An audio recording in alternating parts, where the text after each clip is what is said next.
O Takeru é um cara feio, cansado da vida e já de meia idade, que detesta a rotina sem graça que ele leva. Um dia, depois de voltar do trabalho cansativo e chato de sempre, ele se joga no sofá pra assistir numa TV e colocar no canal do Drazen Nemes. Mas do nada, o cara é teleportado para uma dimensão estranha, onde encontra uma versão genérica de um herói qualquer sentado bem na frente dele. O sujeito se apresenta dizendo que é responsável pelo sistema solar. O Takeru, confuso, pergunta se ele é um tipo de alienígena, mas o cara explica que é mais como um deus, pelo menos no que diz respeito ao nosso prota. Resumindo, o trabalho dele é garantir que a vida em diferentes planetas não suma do mapa, ou seja, não role uma extinção em massa. Para isso, ele manda outras pessoas para vários mundos e vê no que vai dar. E adivinha só, o Takeru é o próximo da lista. Claro que ele pode recusar, mas como tecnicamente ele já morreu, a alma dele vai sumir se ele não topar a viagem. O Takeru reclama, dizendo que isso é injusto, e de fato é, só que não tem muito o que fazer, não é mesmo? Mas o deus garante que ele não precisa se preocupar tanto, já que ele vai receber poderes especiais para sobreviver nesse novo mundo. O detalhe é que ele ainda não decidiu quais habilidades dar para o nosso prota, então ele puxa um bloquinho de notas e começa a rabiscar ideias. Magia extremamente poderosa com certeza seria essencial, então o deus anota mana no máximo e pergunta pro Takeru se ele quer mais alguma coisa. E já que os pedidos estão liberados, o nosso prota pede o que qualquer homem pediria: uma namorada gótica grandona e misteriosa. Só que considerando quão feio e sem graça ele é, o Kami avisa que isso não vai ser muito fácil. Mesmo assim, ele promete tentar dar um jeito quando ele chegar lá. Como bônus, o deus ainda garante uma habilidade de busca incrível, entendimento global de idiomas e várias resistências contra debuffs. Ele mesmo não sabe se é permitido entregar tantos atributos apelões de uma vez, mas já não dá pra voltar atrás, porque o corpo do nosso prota começa a sumir do nada. Então ele deseja boa sorte na nova vida. No instante seguinte, o Takeru acorda deitado do lado de uma árvore. Ele já entendeu bem o que aconteceu, mas ele fica sem saber por onde começar. Ele então resolve simplesmente andar em uma direção qualquer, na esperança de encontrar alguém. Por sorte, logo avista uma vila, só que ir até lá de mãos abanando não vai ajudar, porque ele está totalmente duro, e eu não tô falando de dinheiro. E é aí que ele se lembra da tal habilidade de busca que o deus comentou, que pode ajudar a ele conseguir materiais e quem sabe algum dinheiro. Nisso ele ergue um galho, grita pela magia de busca, mas nada acontece. O desespero logo bate, porque se ele não aprender a usar o seu poder logo, ele vai acabar morrendo de fome. Então ele começa a rabiscar possíveis palavras de ativação no chão, até que ele tem a ideia de simplesmente falar procura. E funciona, ícones roxos aparecem sobre os itens coletáveis da área, e ao falar escanear, aparece uma descrição detalhada dos objetos. Então ele começa a juntar tudo que encontra por ali, e depois de alguns minutos ele já tem uma coleção de plantas, mas a maioria é rank E, o que faz ele duvidar se valeu o esforço. Nesse meio tempo, ele encontra uma pedra bonitona e pensa se não daria pra vender, mas ao escanear, ele descobre que é um pedaço gigantesco de bosta de cocô fossificado. Porém, o negócio brilha por algum motivo, então não dá pra reclamar. Como já reuniu recursos suficientes, então ele decide ir até a vila e ver se consegue uma grana com isso. O nosso prota finalmente chega ao portão e encontra um dos guardas, e fica difícil saber se o Takeru é alto demais ou se o guarda é baixo demais. O nome do cara é Marlo, que estranha ver alguém dizendo que é coletor, já que isso não é muito comum por lá. Ele simplesmente supõe que o nosso prota veio vender materiais, então ele abre o portão e indica a loja geral da vila. O Takeru entra na loja e encontra o dono do balcão. Ele pergunta se ele está interessado em comprar algumas coisas, e sem pensar muito tira da bolsa justamente a pedra de cocô brilhante. O comerciante fica de boca aberta ao ver o objeto, achando que é um achado incrível. O dono da loja oferece pagar 5 moedas de ouro pela pedra. O Takeru fica feliz em saber que conseguiu vender o seu cocô brilhante, mas não tem ideia do quanto aquilo realmente vale por ali, então ele pede uma explicação. O comerciante explica que para ficar numa estalagem o preço gira em torno de 500 raves, e 5 moedas de ouro equivalem a 5 raves, ou seja, aquela pedra vale bem mais do que ele imaginava. O dono pergunta se o Takeru tem mais coisas para vender. Ele então despeja a bolsa no balcão e o comerciante fica de boca aberta de novo com a quantidade de plantas exóticas que ele conseguiu juntar.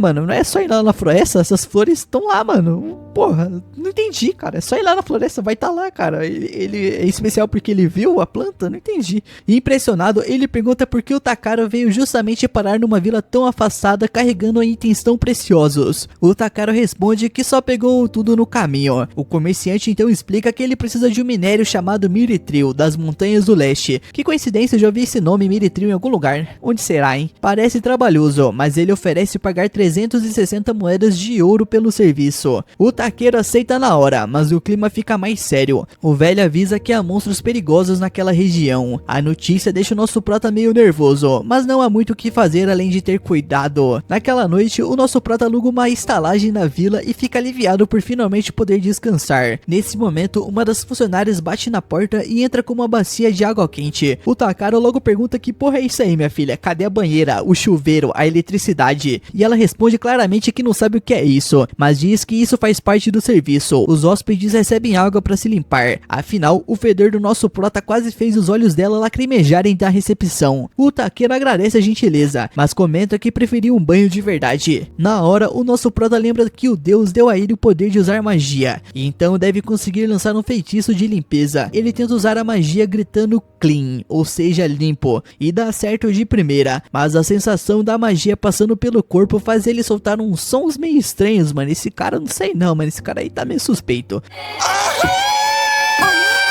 No dia seguinte, ele sai para coletar mais itens quando percebe um símbolo novo aparecendo na sua habilidade de busca. Cada ícone representa um tipo de loot, então ele se aproxima curioso. Para o seu horror, ele encontra um esqueleto em decomposição no chão, e ao usar o scan descobre que o morto se chamava Berlia, que provavelmente morreu lutando ali há algum tempo. Inspecionando mais de perto, o nosso prota encontra um medalhão com uma carta. Era da irmã mais nova de Berlia, agradecendo pelo esforço dele trabalhar para tratar da doença do pai. Mas acima de tudo, ela pedia que ele voltasse vivo pra casa, pedido que claramente não foi atendido, né? Afinal o cara morreu.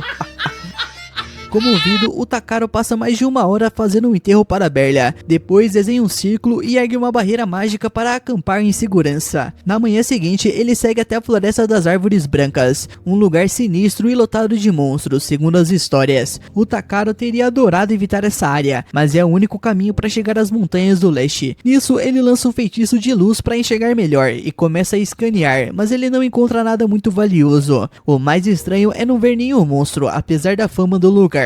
Ele então decide não questionar e aproveita a calmaria para avançar rápido. Porém, no meio da corrida, o cara simplesmente escorrega e despenca de um penhasco. A queda seria fatal, então ele começa a gritar nomes de feitiços aleatórios na esperança de se salvar. Por sorte, quando ele fala flutuar, um feitiço de flutuação ativa e ele pousa em segurança. Agora, preso no fundo de uma caverna, o nosso prota nota várias jazidas de minério nas paredes e resolve aproveitar. Ele consegue extrair metais valiosos como prata, mas nada de Miritril, então ele decide ir mais fundo. Ao caminhar um pouco, a sua busca detecta um minério de rochas, mas antes de chegar lá, a caverna inteira começa a tremer. Ele lança uma explosão controlada de fogo nas pedras e com sorte encontra um pouco de Miritril, embora em quantidade pequena. O problema é que o tremor volta e ele teme que o teto desabe. O sensato seria ele sair dali e voltar outro dia, mas como o maluco tá obcecado, ele resolve continuar. Mais adiante, ele encontra uma abertura que leva a um aquífero lindo, com água brilhando de forma deslumbrante. Ao usar o seu escaneamento, ele descobre que é água mágica de dragão celestial Rank S. É a coisa mais valiosa que ele já viu, mas a palavra dragão já o deixa desconfortável. E de fato, assim que ele encosta as mãos na água, algo colossal emerge dali, o próprio dragão ancestral. O bicho o encara, liberando uma pressão mortal para intimidar o nosso prota, mas ele mal sente. Ciente de que invadiu o território do dragão, o nosso prota pede desculpas de coração. A reação surpreende a criatura, que nunca tinha visto alguém tão calmo diante dela. Claro, né, mano? Todo bufado e cheio de habilidade, até eu.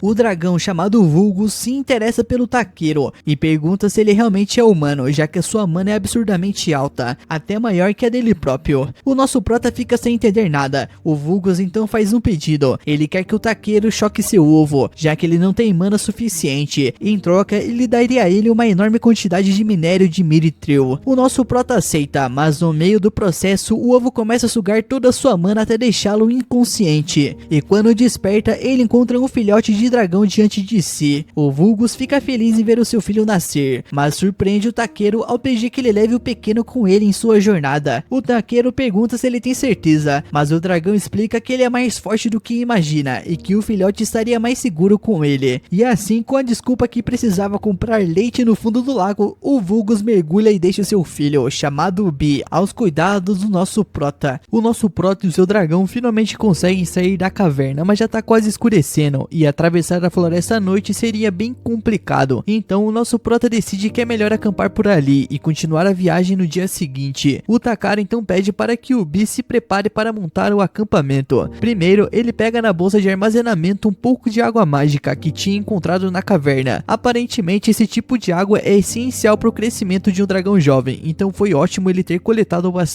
Depois que o Bi termina o primeiro copo, ele pede mais, só que quando o Takaro traz outro, ela empurra o copo de volta para ele, querendo que ele tome. Ele não fica muito animado com a ideia de beber uma água onde um dragão provavelmente nadou pelado por séculos, mas ele não quer desagradar o Bi, então ele toma tudo de uma vez, e para surpresa dele, nem tem gosto ruim. Chega na hora de montar o acampamento, e o Takaro coloca algumas pedras mágicas no chão para criar uma barreira de proteção. Tecnicamente essas pedras são raríssimas nesse mundo, mas ele consegue criar uma só concentrando magia na mão e pensando bem forte no feitiço. A que ele fez agora é uma pedra de aquecimento, perfeita para preparar o jantar. Nisso ele coloca a pedra na fogueira e começa a cozinhar um belo bife grelhado com um ensopado de carne para acompanhar. É o prato preferido dele e parece que o Bi também quer provar, porque ela está praticamente babando de tanta vontade. O Takaro não tem certeza se é uma boa ideia dar uma comida sólida para um dragãozinho que nasceu faz 2 horas, mas ele acaba servindo um pouco mesmo assim. Nisso o dragãozinho queima os lábios logo na primeira colherada, mano, não deu nem pro cheiro. Ele dá uma soprada para esfriar e entrega de novo para ela, e dessa vez ela prova direito e simplesmente adora. O Takaro fica feliz de ver que Bi curtiu tanta comida, mas se pergunta como ele está lidando com o fato de ter deixado Vulgus para trás. Nisso a Bi só olha para ele com uma expressão confusa, tipo, mano, por que eu sentiria falta do Vulgus se eu tenho você aqui? E o abraça. Curioso, ele usa sua habilidade de avaliação nela e se surpreende ao ver que Bi já é rank B, mesmo sendo tão pequena e fofa. Além disso, ela tem uns talentos absurdos, como evolução ilimitada, então vai acabar ficando mais forte que ele com o tempo. O Takara então tenta deixá-la ciente de que ela não pode sair por aí fazendo loucuras, mas a Bi nem presta atenção. No dia seguinte, ele escala o penhasco e ao chegar no topo ele percebe que a floresta parece totalmente normal agora, e fica se perguntando o que causou uma mudança tão drástica de um dia pro outro, mas ele decide que não é problema dele, mano.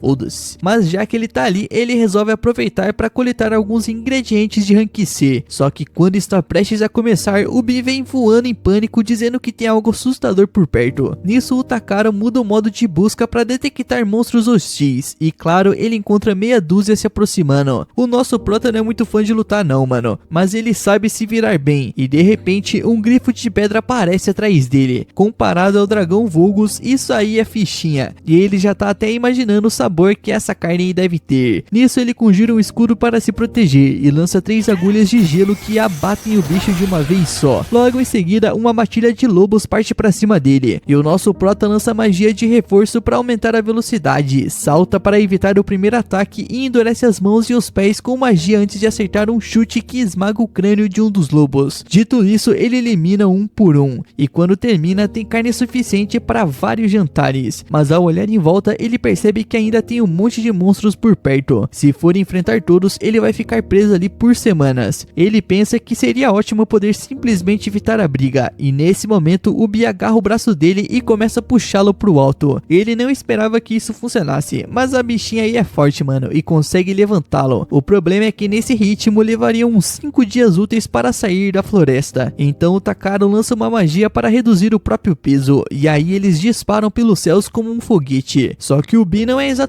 um piloto confiável, e no meio do voo ela solta o cara sem querer. O Takaro despenca, mas ele sobrevive, com uma leve fratura no quadril, é claro. Pelo lado bom, ele saiu da floresta em poucos minutos. Nisso, como eles já estão perto da vila, ele prefere ir a pé dessa vez. No caminho, Bi aponta pro galho que ele carrega e pergunta o que é. O nosso prota então explica que é um ramo de árvore da chuva, que estava guardando na bolsa que Deus lhe deu. Nisso, a Bi parece entender algo, e sopra um pouco de magia sobre o galho. trabalho, despertando a sua forma verdadeira. O Takaro não faz ideia de como isso funcionou, mas antes que possa pensar, ele ouve um rugido alto vindo da floresta. A Abi sai voando na direção do som, do nada, e o Takaro vai atrás. Lá encontram uma garota elfa encostada em uma árvore. Ele corre para ajudar, achando que ela foi atacada, mas ela diz que não está ferida, só faminta. Não come nem bebe há 3 dias e está prestes a desmaiar. O Takaro não consegue deixá-la assim, mano. Então ele oferece água e o almoço que estava preparado para si mesmo. A elfa devora tudo em segundos e, recuperada, ele aproveita para fazer umas perguntas. Como ela conseguiu se perder se a cidade mais próxima fica a 1 dia de caminhada? A garota fica meio sem graça e admite que saiu com pressa e acabou se perdendo. E para piorar, nem levou os mantimentos. Ela tenta inventar uma desculpa, mas ela acaba se aproximando demais dele. E digamos assim que o Takaro percebe que, bom, o cheiro dela não é dos melhores. Ela se defende dizendo que é culpa dos dias acampando sem banho, o que faz sentido, mas não melhora a situação. Ofendida, ela agradece pela ajuda e sai andando, ainda sem direção nem suprimentos. O Takaro só suspira e segue seu caminho, não é mais problema dele.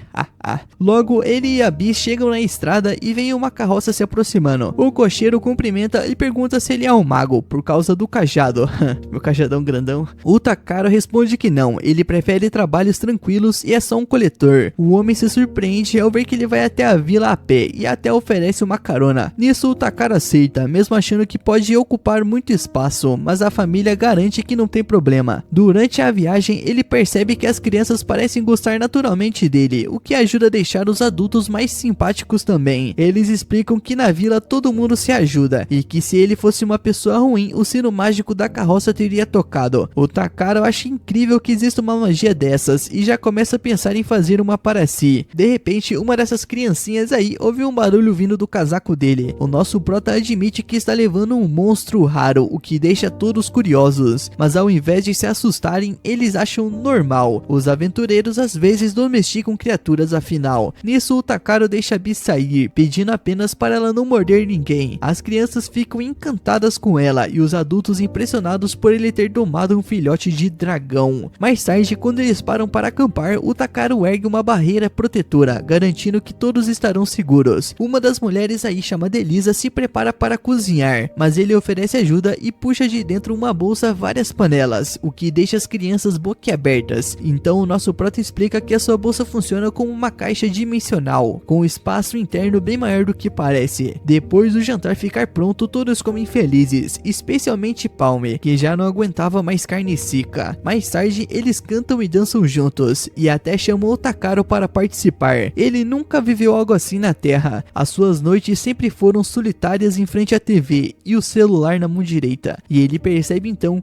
como é bom comer e se divertir com outras pessoas. Logo cedinho, o Takaro começa a cuidar das suas ferramentas, enquanto o comerciante e a esposa se preparam para partir rumo à vila. Depois de um café da manhã, eles seguem viagem e não demora muito para o grupo chegar aos redores da vila de Torme. Diante do portão, o Takaro desce da carroça e agradece ao casal por deixá-lo viajar com eles. Nisso, o comerciante também o agradece, dizendo que foi um prazer ter alguém tão gentil por perto, e logo parte com a família para casa, no interior da vila. O guarda do portão se aproxima e comenta com Takaro que aquela família só aparece ali na primavera, passando o resto do ano nas cidades. Curioso, ele pergunta o motivo e o guarda explica que o comerciante ganha vida vendendo artigos de tricô em outras regiões. Nisso, o Takeru lembra de como aquele homem parecia abatido durante a viagem e imagina que as vendas não foram tão boas naquele ano. Ainda assim, se sente grato por poder reunir materiais com a sua habilidade especial. Depois disso, o Takaro vai até a loja do coletor Jerome para vender os materiais que juntou, junto com o minério de Miritril que o próprio Jerome havia pedido. O homem examina o minério com seriedade e depois de muito analisar solta um suspiro e dá a grande notícia: aquele minério é na verdade Miritril mágico. O Takaro já sabia disso, afinal ele misturou propositalmente o minério comum com o mágico, mas finge surpresa. Jerome pergunta onde ele conseguiu algo tão raro, explicando que o minério é uma lenda entre os artesãos. Nisso, a revelação deixa Takaro ainda mais chocado, percebendo quão absurdamente poderosas são as suas habilidades. E o espanto ainda aumenta quando ele descobre que a quantidade de minério que reuniu tem mais poder do que todas as pedras mágicas do país juntas. Diante disso, o Takaro apenas diz que teve sorte, mas Jerome tem outra opinião. Ele acredita que o rapaz é um gênio nato na coleta de materiais. Embora ache bastante estranho o quanto o Takaro é desligado das coisas mais básicas. Nisso, antes de se despedirem, o Jerome o aconselha a seguir para a cidade de Belcaim, dizendo que lá ele encontrará informações valiosas e oportunidades de ouro. O taqueiro pensa por um momento e acaba concordando. Naquela noite, já na hospedaria, o Takaro lê uma enciclopédia e decide que não faz ideia do que é uma guilda de aventureiros. Curioso, ele passa um bom tempo estudando o assunto até se decidir registrar como aventureiro oficialmente. Assim poderá ganhar dinheiro viajando por esse incrível mundo Isekai. Mesmo animado em ir para Belcaim, ele não quer ir embora ainda.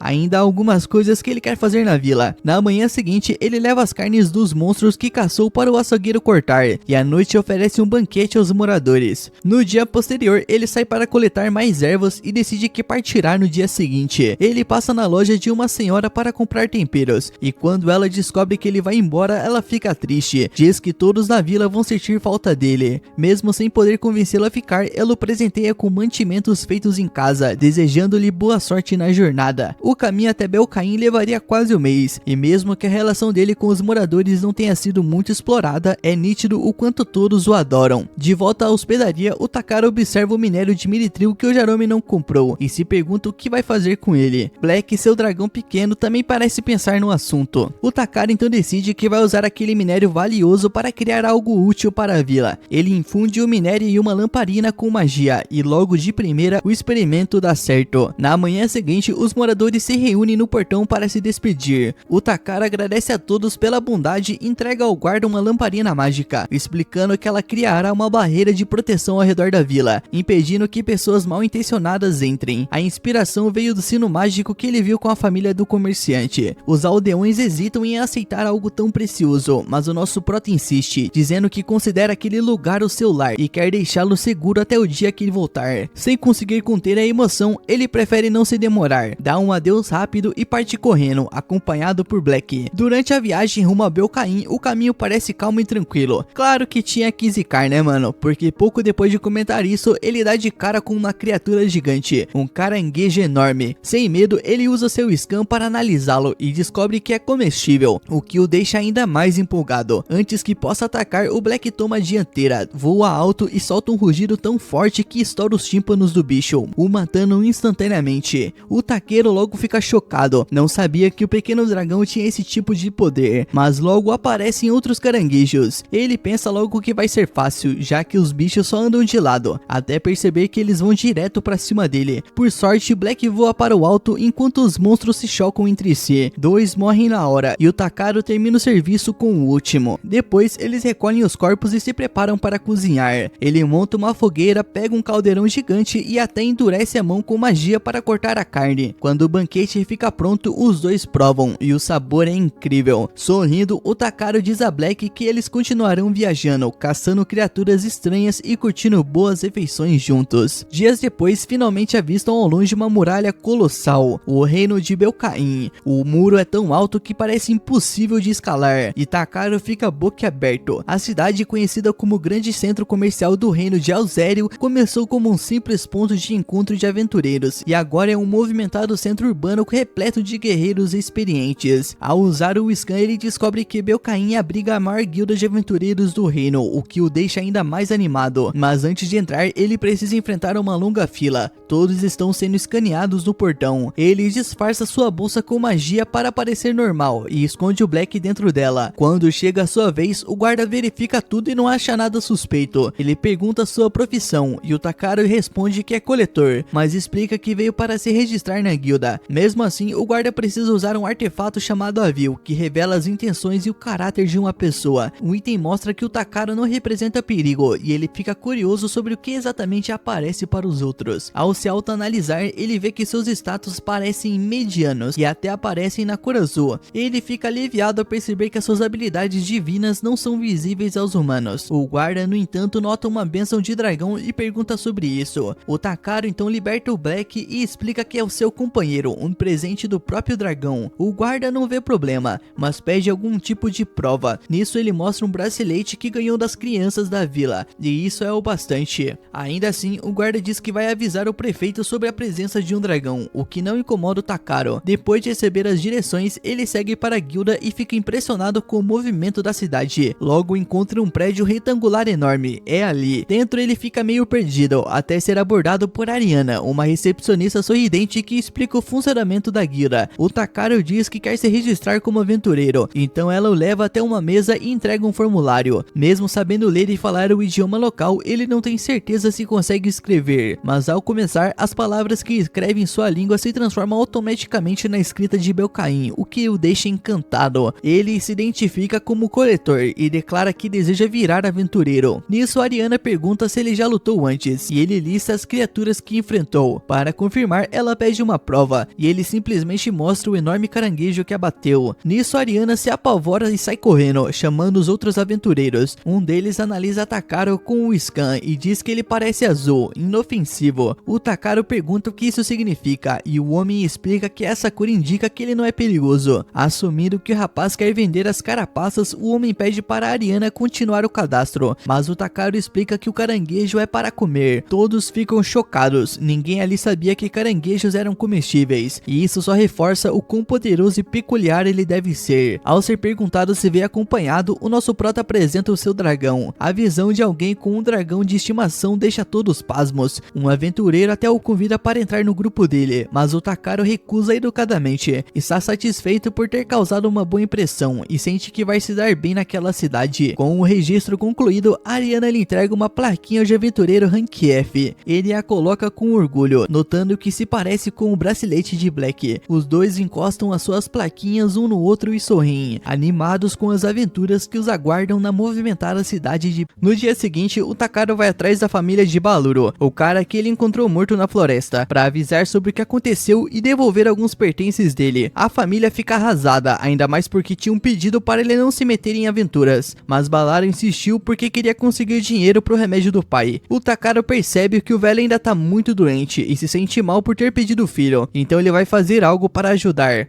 Depois disso, ele passa na guilda para vender um monte de ervas, e a atendente fica impressionada com o tamanho dos cogumelos e das folhas. Nesse momento, Ariana aparece procurando por ele. Parece que Takaro anda ficando bem popular na cidade, já que várias missões novas estão sendo pedidas especificamente para ele. Takaro fica feliz em saber que a galera confia tanto nele, mas não tem tempo para pegar todas, então decide aceitar só algumas por enquanto. Em seguida, ele vai até a casa de banhos para relaxar, dar aquela descansada, né? E pouco depois, Clay entra também e senta ao lado dele. O Takaro se surpreende, já que Clay quase nunca aparece nesse horário, mas ele diz que parece que vai chover e queria tomar um banho rápido antes disso. Aí o Clay aproveita para perguntar se o Takaro realmente sabe usar magias de cura, porque rolou um boato que ele curou um homem doente nos becos sem comprar nada. O Takaro confirma que é verdade e o Clay fica chocado, já que a maioria dos curandeiros cobra uma fortuna por isso. O Takaro então começa a pensar que talvez tenha deixado outros curandeiros irritados por estragar o mercado, o que faz o Clay cair na risada. Nisso, o cara sugere que ele faça o teste de ranqueamento para subir de nível, mas o nosso prota diz que tá de boa do jeito que tá. Clay percebe que ele é bem tranquilo, mas avisa que esse tipo de atitude pode acabar chamando atenção indesejada. Antes de sair, aconselha o Takaro a aprender um pouco mais sobre como o mundo funciona. Mais tarde, o Takaro entrega outro lote de ervas na guilda. A funcionária agradece pelo esforço e insiste que ele deveria pensar em subir de rank, já que seria fácil para ele. Mas o nosso prota repete que está feliz onde está e não pretende ir além do rank F. Nesse momento, uma confusão começa. Um bando de goblins foi visto perto da cidade. O mestre da guilda logo manda um aviso para todos os aventureiros de rank D ou superior para se prepararem para a batalha. Ele pergunta se há algum aventureiro rank A disponível, mas a maioria tá fora em missão. Só o Clay está por perto. O mestre fica aliviado por poder contar com o lendário Rei Dragão e manda Moe avisá-lo imediatamente. O Takaro vê toda essa movimentação e mesmo sabendo que poderia acabar com os goblins num piscar de olhos, finge que não é com ele. Afinal, é só um rank F. E quem disse que isso é problema meu?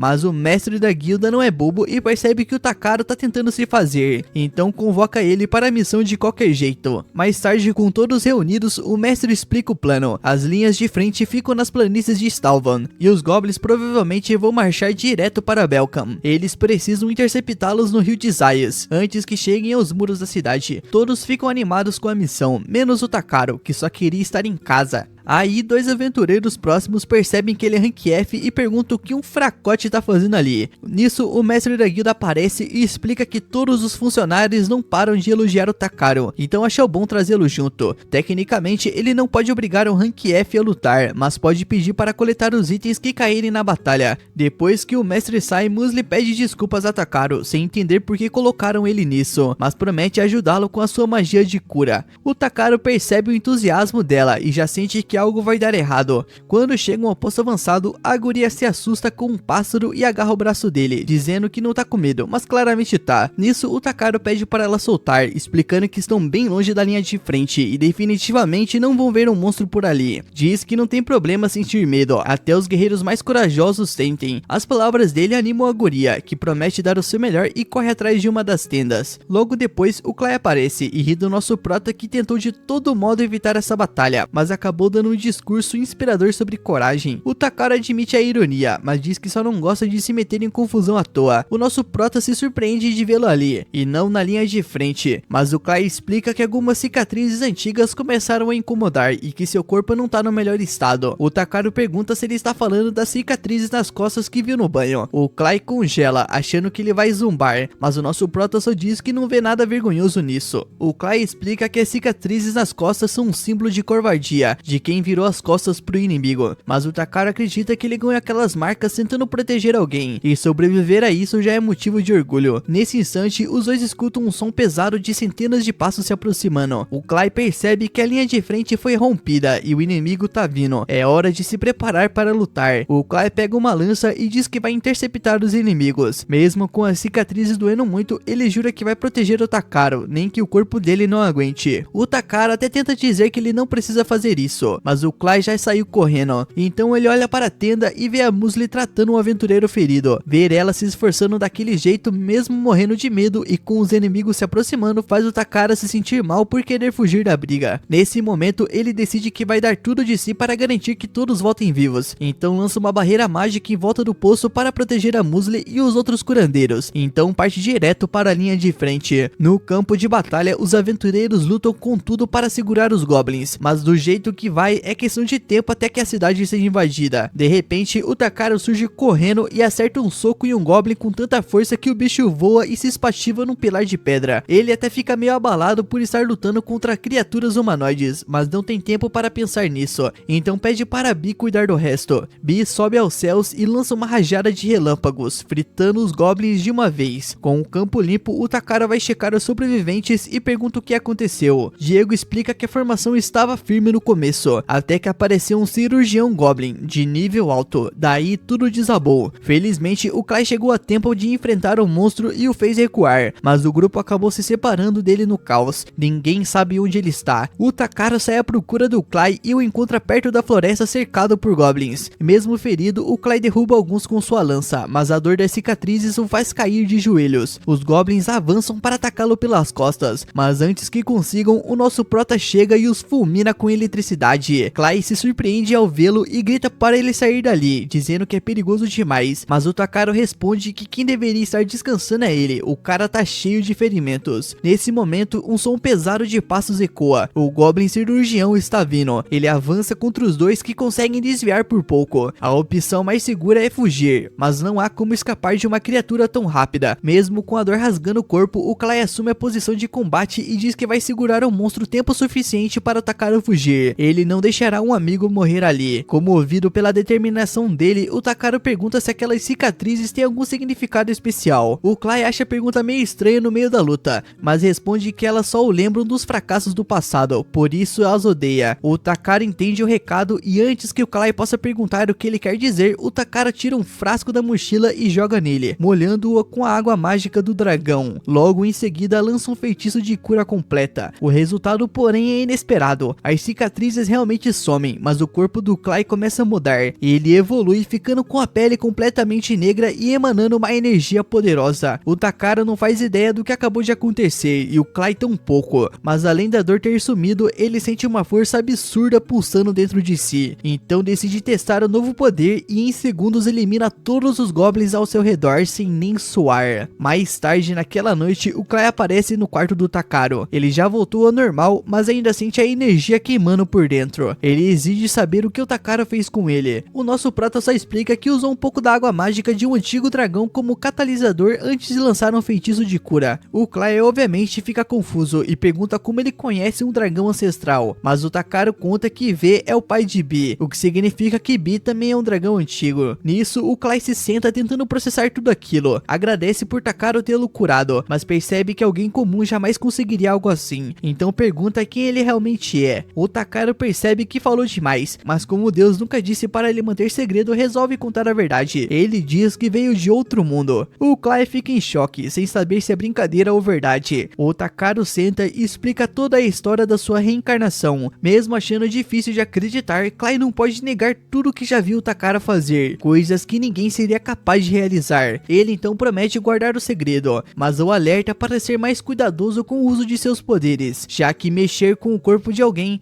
não é coisa pequena. No dia seguinte, o Takara vai até uma loja de equipamentos para comprar algumas coisas e é recebido com entusiasmo por uma garota que fica super animada e é dona do lugar. Quando ele pergunta se a loja vende ferramentas de coleta como as suas tesouras, ela diz que não, mas reconhece na hora o famoso coletor da cidade. Se apresenta como a sua rival e diz que pode dar uma ajuda, já que o chefe dela é ninguém menos que o ferreiro lendário Groldass. Só que claro, ele provavelmente vai querer um favor em troca. Ela leva ele para dentro e ele fica impressionado com o trabalho incrível da equipe de ferreiros. Rael comenta que também acha tudo muito fascinante e sonha em chegar no nível do chefe um dia, para forjar uma espada digna de um verdadeiro herói. Quando entram na sala de um velho ferreiro, ele já pergunta quem é o sujeito que ela trouxe. Ela, toda orgulhosa, diz que ele é o famoso coletor, mas o homem não se mostra nem um pouco impressionado. Rael, empolgada, sugere mandar o Takara minerar Eldraor para poderem forjar uma espada poderosa para um torneio. Groldass se irrita, dizendo que nenhum coletor em sã consciência iria para um lugar tão perigoso, mas Rael rebate que ele só vai saber se perguntar pro Takara. Enquanto os dois discutem sobre prazos, Rael acaba puxando a barba do pobre velho e exige saber se ele consegue mesmo fazer uma boa espada com materiais ruins. O ferreiro grita que a mina Eldra em Rias é cheia de monstros e ainda há rumores de demônios por lá. Rael então lembra que foi justamente por isso que a mineração naquele lugar havia parado e percebe que esqueceu de avisar isso ao Takara.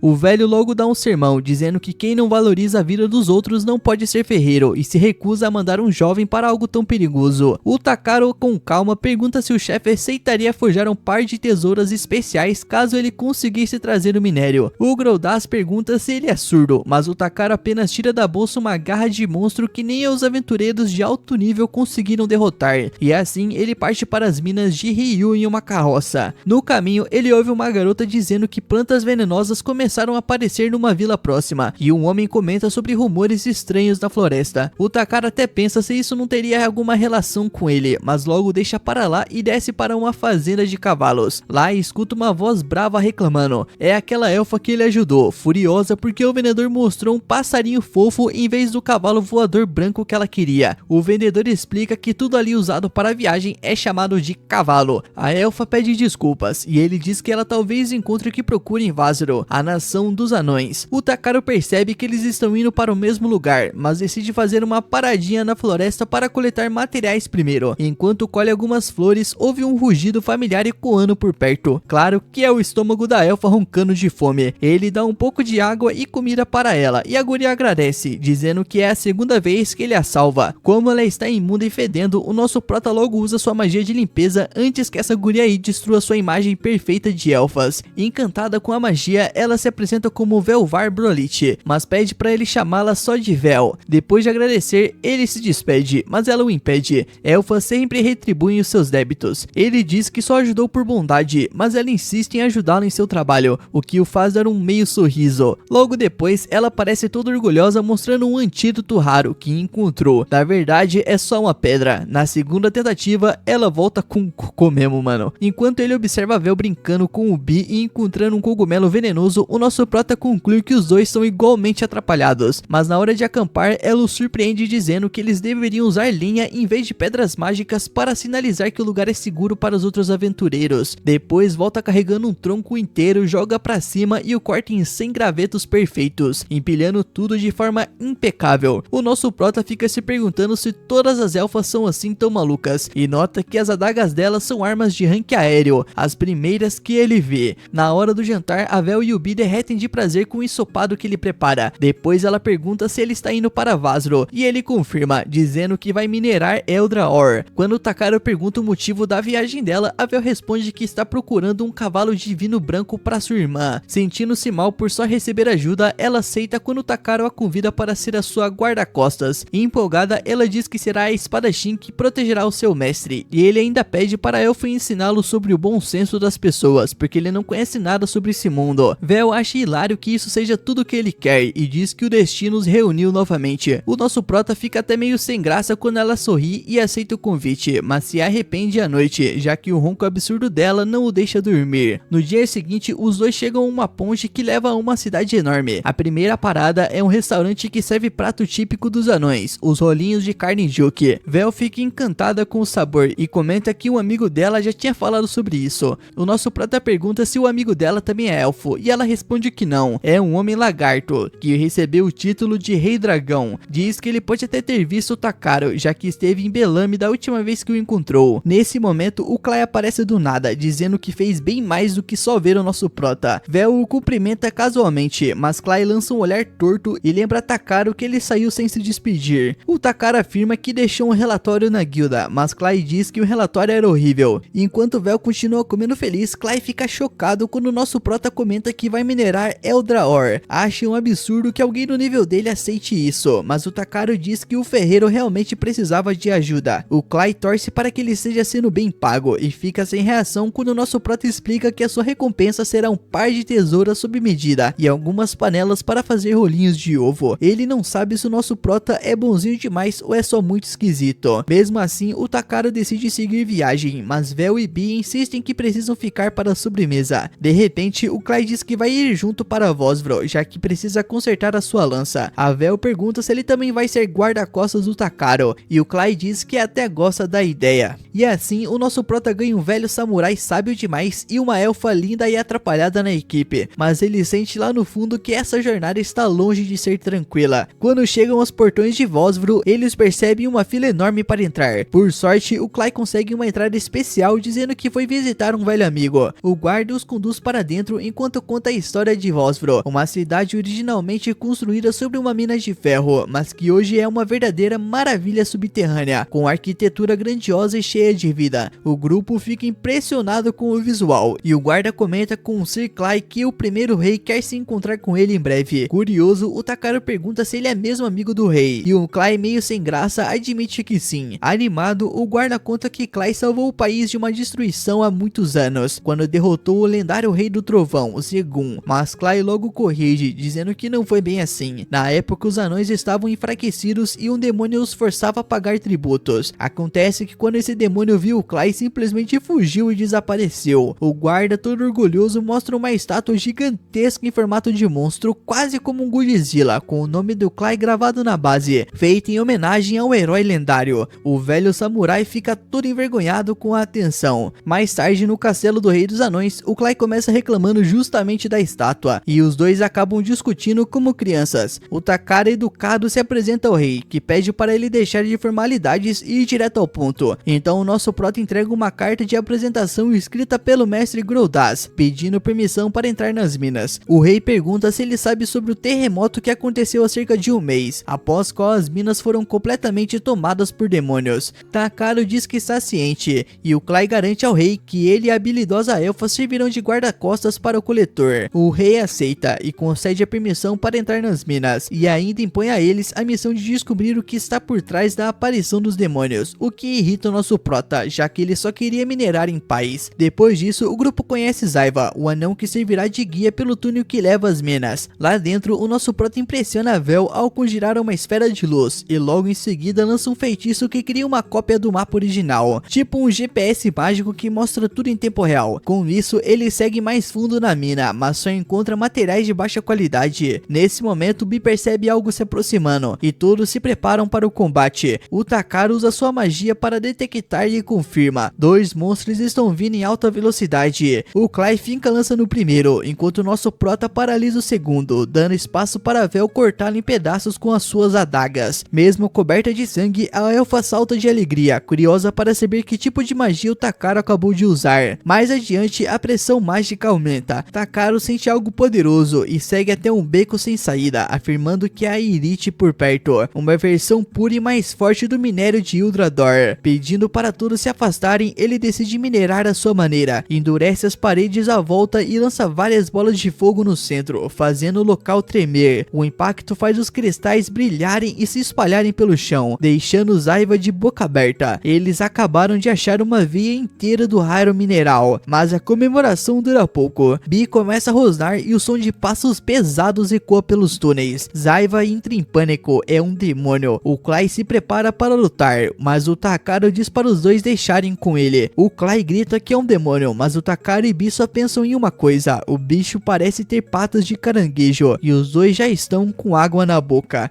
O Takaro e o Bi começaram a comemorar, deixando o resto do grupo completamente confuso, só que o monstro não estava num bom dia e resolveu atacar os dois com o casco, os obrigando a desviar no último segundo. O Clay e a Elfa logo avisam que aquilo era um caranguejo trango, uma criatura de alto nível que exige trabalho em equipe para ser derrotada, mas vendo o inimigo como prato perfeito pro almoço, o nosso prota pede para os outros ficarem de lado e ativa vários buffs no próprio corpo para enfrentar o bicho sozinho. O dragão começa o contra-ataque com o rugido e desequilibra o caranguejo, enquanto o nosso prota tenta acertar a cabeça da criatura com o cajado, mas o casco era tão duro que quase não fez cócegas. Percebendo que o garoto estava com dificuldade para se esquivar dos golpes, o Bi congela uma das pernas do animal gigante, e o Takaro usa sua habilidade de varredura para identificar os pontos fracos, e assim que descobre onde estão, ele dispara várias lanças de gelo e congela o monstro inteiro. O Clay se aproxima do corpo congelado, mas ele não curte nada o fato dos dois terem decidido lutar por conta própria e vai logo tirar satisfação. Nisso, o garoto e seu mascote abaixam a cabeça, levando o sermão em silêncio, mas o Clay, para quebrar o clima, dá uns tapinhas na cabeça dos dois e diz que está tudo bem. Algumas horas de expedição depois, eles já tinham explorado quase tudo e acumulado um monte de minérios, mas o nosso prota continuava recebendo leituras fortes vindas do fundo da caverna. Isso significava que poderia haver recursos ainda mais valiosos. Zambo, impressionado com tudo que viu, comenta que aquele garoto derrotou o demônio do labirinto e ainda encontrou uma mina riquíssima nas terras dos anões. A emoção é tanta que o homem começa a chorar, lembrando dos terremotos, das distorções e dos monstros despertados pela magia acumulada. O Takaro imagina que purificar a magia de Voldius pode ter sido um impacto muito maior do que pensava. O nosso prota percebe que sempre fez as coisas do próprio jeito, mas talvez sem perceber esteja realmente mudando o mundo aos poucos. E se for o caso, ele espera que seja para melhor, por todos que conheceu no caminho. De volta ao rei Zorodão, o Takaro anuncia que explorou a mina e eliminou a ameaça principal. O rei pergunta se é verdade e Zambo confirma que viu tudo com os próprios olhos e que nem piscou de tão incrível que foi. O anão então pede provas e o Takaro joga o corpo congelado do demônio no chão. O impacto faz as paredes tremerem e o rei, suando frio, comenta sobre a presença assustadora daquela criatura. Mesmo assim, admite que o nosso prota realizou um feito impressionante e merece uma recompensa à altura. O garoto então pede para ficar com o corpo do demônio, o que o rei acha bem estranho, mas acaba aceitando. Com isso resolvido, o Takaro e o Bi só conseguem pensar no sashimi que fariam com a carne daquele caranguejo gigante e no material do casco, que talvez servisse para fazer uma tesoura de coleta. No dia seguinte, a Brolite fica chocada ao ver um lendário Pégaso. O guarda explica que o mensageiro do rei trouxe ordens para entregar a recompensa da elfa imediatamente, e que também consertaram a lança do Clay. Montando no animal, a Brolite diz que precisa voltar para casa e entregar o Pégaso à irmã, mas antes garante que deve atacar uma dívida tão grande que não conseguiria pagar nem em 1000 anos. O garoto, por outro lado, não liga pra isso, afinal agora ele tem um caranguejo do tamanho de uma casa. Quando o Clay avisa que a carruagem chegou, o Takaro se despede da companheira, que promete que um dia vai atrás deles, e decola rindo como uma vilã de filme. Depois disso, ele volta pra guilda e é recebido com simpatia por Ariana, curiosa com o fato do Clay estar com ele. O Takaro ia dizer que o lagarto apareceu sem ser chamado, mas o Clay se adianta e explica que formaram um grupo temporário por tempo indefinido. A recepcionista fica toda empolgada e corre para contar novidade a Wade. O Takaro encara o parceiro e o lagarto diz que é um andarilho sem destino e que percebeu que o garoto está longe de ser um humano comum. Ter alguém para segurar as suas ideias malucas não seria tão ruim. O nosso prota reflete que o Kai às vezes é moralista demais, mas viajar com ele pode ser interessante. Mais tarde, os dois se sentam numa mesa na guilda e depois de muita conversa decidem nomear o grupo com a sugestão do Clay, Brigada Azul e Negra. Ao sair, o Takaro entrega o minério de Eldra ao mestre ferreiro Gralas de Pedras, de início pela reação estranha dele e do assistente, o nosso prota acha que entregou o item errado, mas na verdade os dois estavam enlouquecendo de empolgação, e para completar acabam chorando de alegria. Sem saber o que fazer, o nosso prota agradece pela confiança, e o anão revela que nunca tinha visto tanta Eldra reunida nos seus 120 anos de vida. O nosso prota sabia que o material era bom, mas não imaginava que seria tão especial para eles. Ribbon então admite que não teriam dinheiro para pagar por tudo, já que veio muito mais do que o esperado, mas o nosso prota insiste que só queria um par de tesouras sob medida. Quanto ao restante do minério, pediu que o ferreiro usasse tudo para forjar uma espada tão incrível que vencesse o primeiro lugar da próxima exposição. Meio mês depois, o nosso prota e seus amigos estão tomando umas canecas de uma cerveja qualquer quando o Wade apareceu procurando. Alguém importante tinha mandado chamá-lo. Ao olhar o selo da carta, o Clay reconhece o brasão da casa de Lucília. O Takaro pergunta se isso quer dizer que é o Senhor de Belin, e o Wade explica que é quase isso, já que Lucille é um território dentro da mesma cidade. O nosso prota já sente que vem problema por aí. Cartas de nobre quase nunca trazem coisas boas, mas o Wade garante que o Lord Belmont é um cara legal. Na cena seguinte, a Brigada Azul e Negra surge viajando numa carruagem tão luxuosa que todo o vilarejo por onde passavam parava para olhar. O Takaro não estava muito animado com tanta atenção, e o Clay comentou que ser chamado para a mansão de um Lorde era o sonho de qualquer aventureiro, já que a vida podia mudar completamente se o nobre resolvesse te apoiar. Falando em nobreza, o Takaro ficou de boca aberta quando chegaram no distrito de Belamonte. A casa do homem era praticamente um castelo, com direito a mordomo chamado Raymond, que tinha como único trabalho receber e guiar os convidados. Logo na entrada, duas fileiras de criadas perfeitamente alinhadas fizeram uma saudação sincronizada que deixou o nosso prota genuinamente impressionado. Mas esse clima aí acabou rapidinho quando uma garota mimada desceu das escadas, encarando o Bi com aquele olhar de "é isso tudo aí, mano?". Ela perguntou se aquele era o bebê dragão que todos falavam. Sem obter resposta, ela murmurou que esperava algo mais inteligente, mas enfim, exigiu que o Takaro entregasse a criatura. Obviamente ele recusou, e a garota ficou chocada. Na cabeça dela, dragões eram seres nobres, e só alguém igualmente nobre, tipo ela, merecia possuir um. Pensando em como lidar com a situação, o garoto se ajoelhou e perguntou por que ela achava que tinha o direito de ter aquele dragão. A Tuz respondeu com maior naturalidade. Bernard contou para ela sobre um aventureiro com um dragão, e ela disse que queria um. Segurando a vontade de dar um soco nesse tal de Bernard, o nosso prota respirou fundo e explicou que o Bi era parte da família dele, e não poderia ser entregue a ninguém. A menina, percebendo o quanto tinha sido irritante, pediu desculpas, e o Bi, gentil como sempre, perdoou na hora. Curioso, o Takaro perguntou por que ela queria tanto um dragão, e a Tuz começou a explicar que era por causa da sua mãe, mas antes que pudesse terminar, o seu pai apareceu e os interrompeu. O garoto ficou surpreso. O homem parecia jovem e elegante demais para ser o Lorde dessas terras. O conde se apresentou como Belmonte, filho de Belin, e convidou os visitantes para um chá, pedindo desculpas pelo comportamento da filha. O Clay foi direto ao ponto e perguntou o que o conde queria deles, e o Belmonte explicou que a sua esposa Matilda estava na cama há 6 meses, e nesse tempo ouviu boato sobre o Takaro, um morador do distrito de Bozou que havia se curado milagrosamente graças à ajuda do nosso prota. Por isso, o conde desejava que ele salvasse sua esposa com aquele poder misterioso. Nisso, o Belmonte revelou que a sua filha queria um dragão justamente por causa da mãe, e em poucos dias Tu voltaria para a capital real para retomar as aulas, e achava que levar uma criatura adorável poderia alegrar a mãe na cama, nem que fosse um pouquinho. O Belmonte então os conduziu até o quarto de Matilda, onde a pobre mulher repousava. Assim que entrou, o Takaro notou que o lugar não era arejado fazia tempo, tanto que o Bi acabou espirrando. O conde avisou a esposa que trouxeram um homem de poderes misteriosos para curá-la, e convidou o Takaro a se aproximar. Antes de qualquer coisa, o nosso prota pediu para deixar o quarto mais iluminado, mas Belmonte explicou que a esposa era sensível à luz. Então o coletor se aproximou, ativou o scan e descobriu um verdadeiro combo de doenças: catarata, distúrbio de portais, anemia, problemas nos rins, envenenamento por ivor, entre outras coisas. Diante daquilo, o Takaro concluiu que poderia tratar a sensibilidade à luz e as dores nas articulações. Ele nunca tinha ouvido falar desse tal envenenamento por ivor, mas imaginava que melhorar o resto já ajudaria. Antes de começar, porém, ele perguntou se o conde realmente confiava nele, afinal ele era só um coletor. Exausta, Matilda disse que estava disposta a correr o risco. Tudo o que queria era poder abraçar a filha novamente. Com isso, o Belmonte se ajoelhou diante do garoto e pediu com voz trêmula que salvasse a sua esposa. E esse, meu mano, foi o resumo desse episódio. Se você gostou, se inscreve no canal e ativa as notificações para não perder a próxima parte. Deixa seu like e hype o vídeo, mano. Porra, hype o vídeo aí. E comenta a palavra dragão pra eu saber que você é brabo e chegou até aqui. Tamo junto e lembre-se, meu mano, o Drazinho Nimes ama você.